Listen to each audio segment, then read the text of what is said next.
नमस्कार विद्यार्थी मित्र हो, आज आपण BA द्वितीय वर्ष तृतीय सत्रातील भूगोल विषयाच्या अनुषंगाने असणारा पेपर हवामानशास्त्र या हवामानशास्त्राचा विचार आपण आजच्या तासामध्ये या ठिकाणी करणार आहोत। मागील तासामध्ये आपण सौरशक्तीच्या वितरणावर परिणाम करणारे घटक या ठिकाणी पाहतो।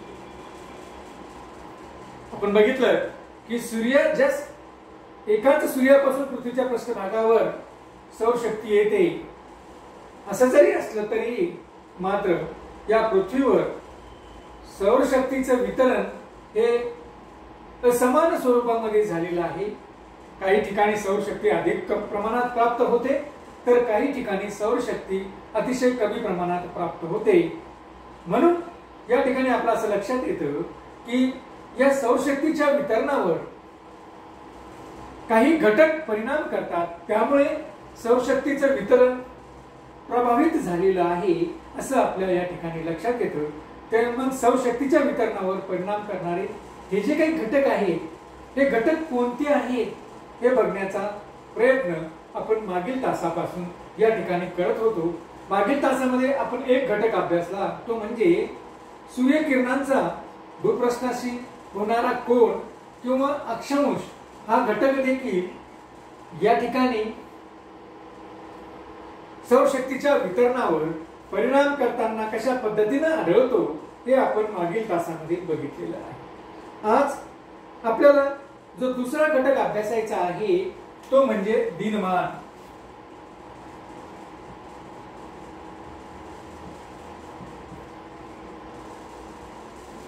दिनमान म्हणजे दिवसाचा कालावधी आणि रात्रीचा कालावधी।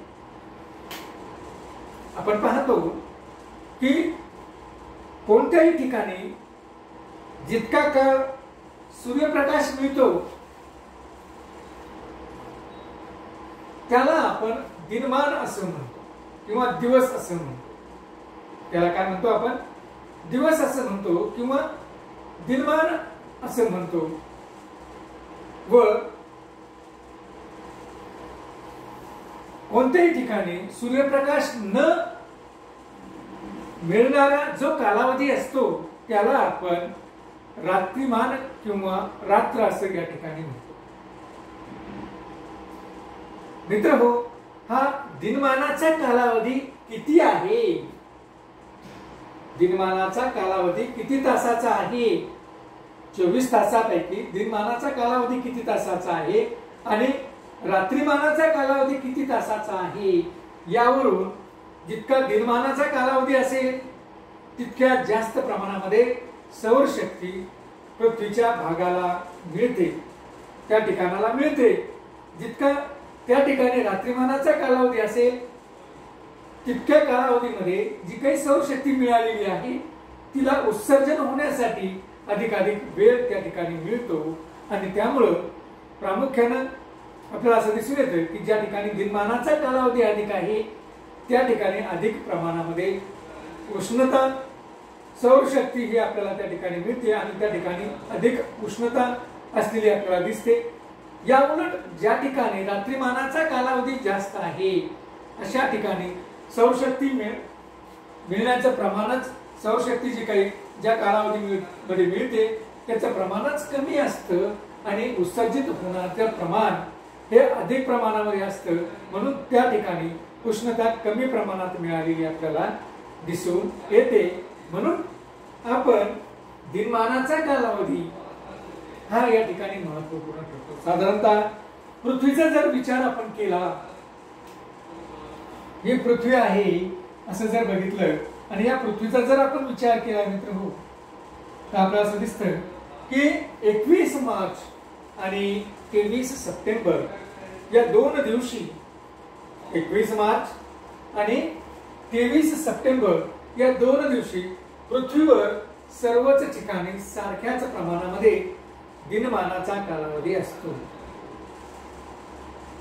म्हणजे दिनमान 12 तासाची रात्र आणि 12 तासाचा दिवस, 12 तासाचा दिवस आणि 12 तासाची रात्र किंवा 12 तासाचे दिनमान आणि 12 तासाची रात्रिमान हे प्रामुख्याने या 21 मार्च आणि 23 सप्टेंबर या दिवशी या पृथ्वीवर असते. म्हणजे या 2 दिवशी, साधारणतः या 2 दिवशी पृथ्वीवर सर्वच भागामध्ये सारख्याच प्रमाणात सौरशक्तीचं वितरण झालेलं आपल्याला दिसून येतं. मित्रांनो, जसं आपण साधारणतः मी तुम्हाला या ठिकाणी सांगतो की या ठिकाणी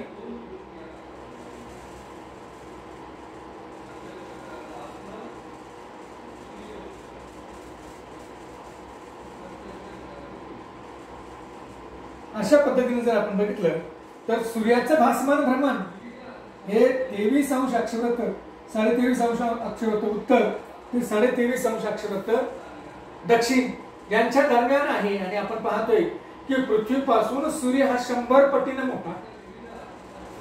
पृथ्वीपासून सूर्याचं अंतर हे 15 कोटी किलोमीटर एवढं आहे. आणि मग आपण असं पाहतो की या परिस्थितीमध्ये सूर्याची सूर्यकिरणे ही या पृथ्वीच्या पृष्ठभागावर येत असताना ती लंबरूप स्वरूपामध्ये येणारी किरण ही प्रामुख्याने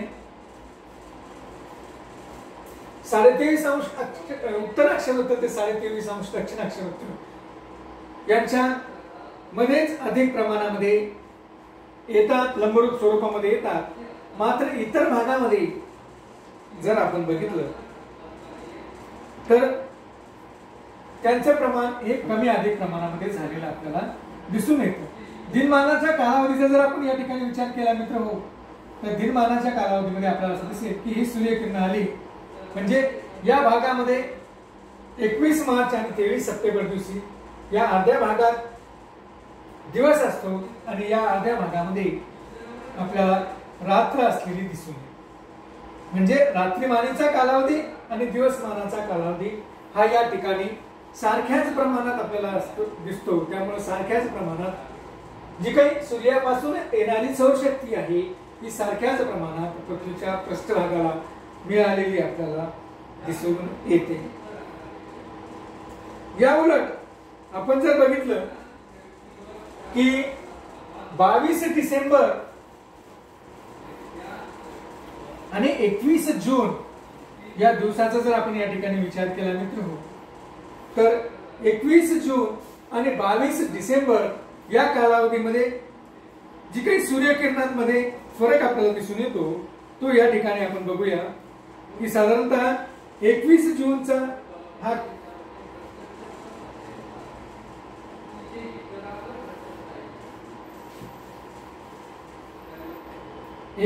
जून या दिवशीचा कालावधीमध्ये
एकवीस जून या दिवशीच्या कालावधीसाठी असणारी पृथ्वीची रचना या ठिकाणी आपण बघतोय.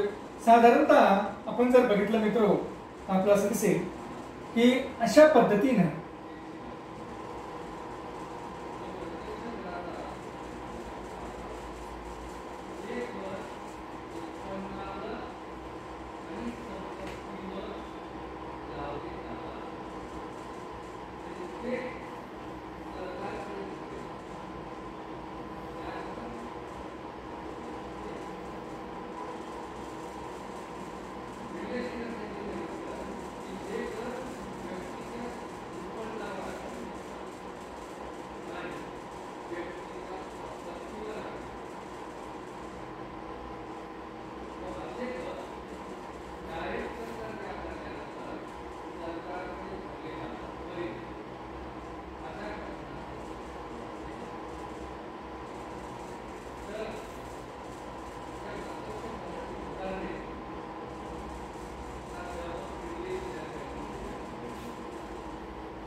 अशा पद्धतीने जर बघितलं तर आपलं असं दिसतं की हे आहे 66.5 अंशाचं असणार.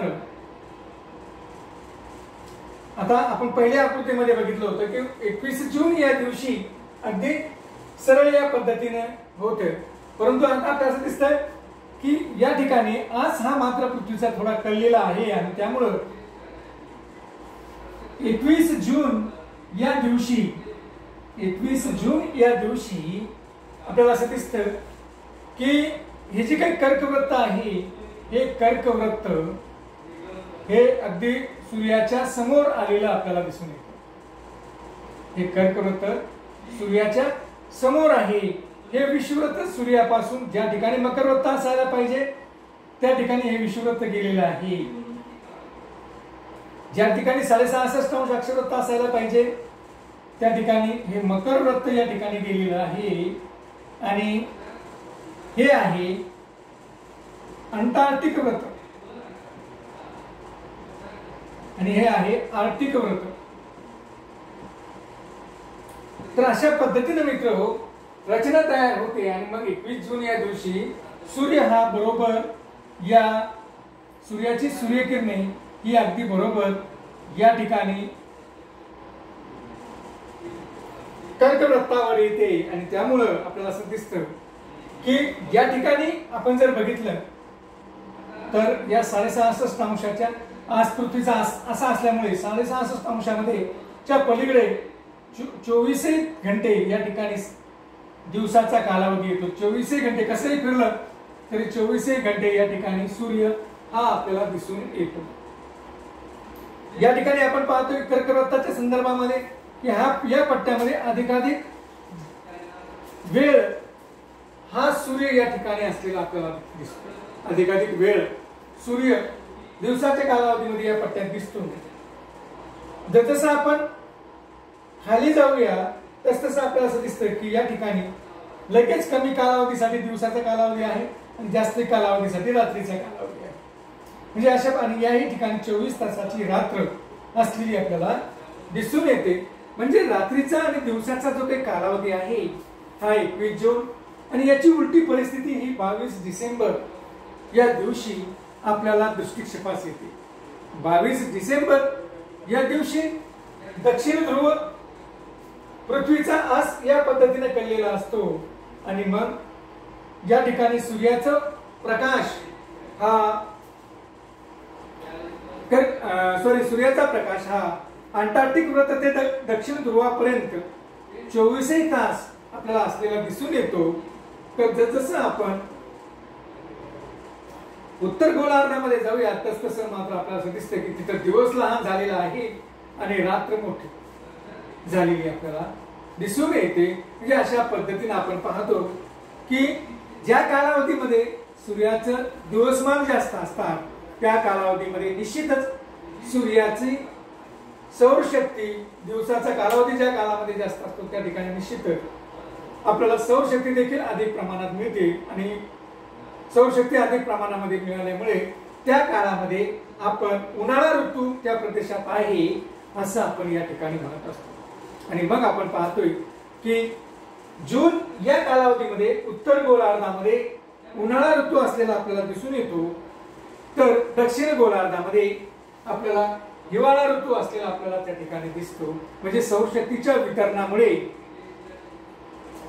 म्हणजे दिनमानाच्या कालावधीमध्ये पडलेल्या फरकामुळे सौरशक्तीचं वितरण हे त्या ठिकाणी कमी अधिक प्रमाणात होतं आणि कमी अधिक प्रमाणात झाल्यामुळे त्या ठिकाणी दिनमान आणि रात्रीमानाच्या कालावधीमध्ये फरक पडलेला आपल्याला दिसून येतो. म्हणजे निश्चित दिनमान आणि रात्रीमानाचा कालावधी हा सौरशक्तीच्या वितरणामध्ये फरक करताना आपल्याला या ठिकाणी दिसतं. मित्रहो, संपूर्ण जगाचा जर आपण विचार केला तर आपल्याला असं दिसतं की साधारणतः 21 जून या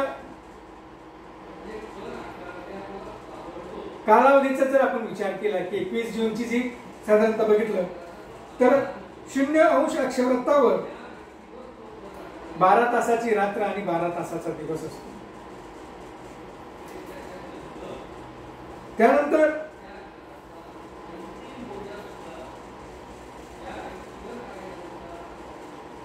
10 अंश अक्षवृत्तावर देखील 12 तासाचं रात्र आणि 12 तासाचा दिवस असतो. 20 अंश अक्षवृत्तावर जर आपण गेलो, 20 अंश अक्षवृत्तावर जर आपण या ठिकाणी गेलो तर आपल्याला असं दिसतं की या ठिकाणी मात्र दिनमानाचा कालावधी वाढलेला आहे आणि इथं आपल्याला 13 तासाचा दिवस आणि 11 तासाची रात्र या ठिकाणी आपल्याला दिसतो. 40 अंश डिग्री 30 अंश डिग्री सेंटीग्रेड वर गेलो आपण की 30 अंश अक्षवृत्तावर जर गेलो तर आपल्याला 13 तासाचा दिवस आणि 11 तासाची रात्र, जवळपास 12 तासाचा दिवस आणि 14 तासाचा दिवस आणि 10 तासाची रात्र या ठिकाणी आपल्याला दिसून येते. 30 अंश अक्षवृत्तावरून आपण 40 अंश अक्षवृत्तावर जर गेलो तर जवळपास आपल्याला 15 तासाचा दिवस आणि 9 तासाची रात्र या ठिकाणी आपल्याला नजरेस येते. 60 अंश अक्षवृत्तावर जर गेलो आपण उत्तर गोलार्धामध्ये 21 जून या दिवशी तर त्या ठिकाणी जवळपास 18.5 तासाचा दिवस आणि 5.5 तासाची रात्र त्या ठिकाणी आपल्याला दिसते.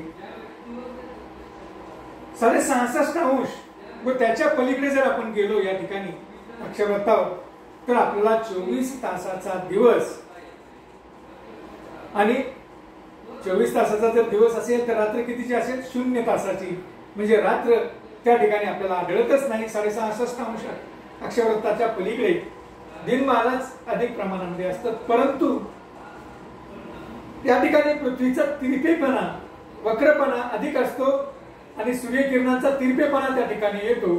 त्यामुळं जरी या ठिकाणी 24 तासाचा दिवस असला तरी उष्णतेची तीव्रता, उष्णता मिळण्याचं प्रमाण, सौरशक्ती मिळण्याचं प्रमाण मात्र कमीच असतं. त्यामुळं निश्चित त्या ठिकाणी उष्णता ही कमी असलेली आपल्याला दिसून येते, परंतु त्या कालावधीमध्ये त्या भागामध्ये उन्हाळा ऋतू असलेला आपल्याला दिसून येतो. तर मित्रहो, अशा पद्धतीनं दिनमानाच्या कालावधीमध्ये जर बदल झाला तर सौरशक्ती मिळण्याचं प्रमाण देखील कमी अधिक झालेलं आपल्याला दिसून येतं. म्हणजे दिनमान हा घटक देखील सौरशक्तीच्या वितरणावर परिणाम करताना आपल्याला दिसून येतो. धन्यवाद.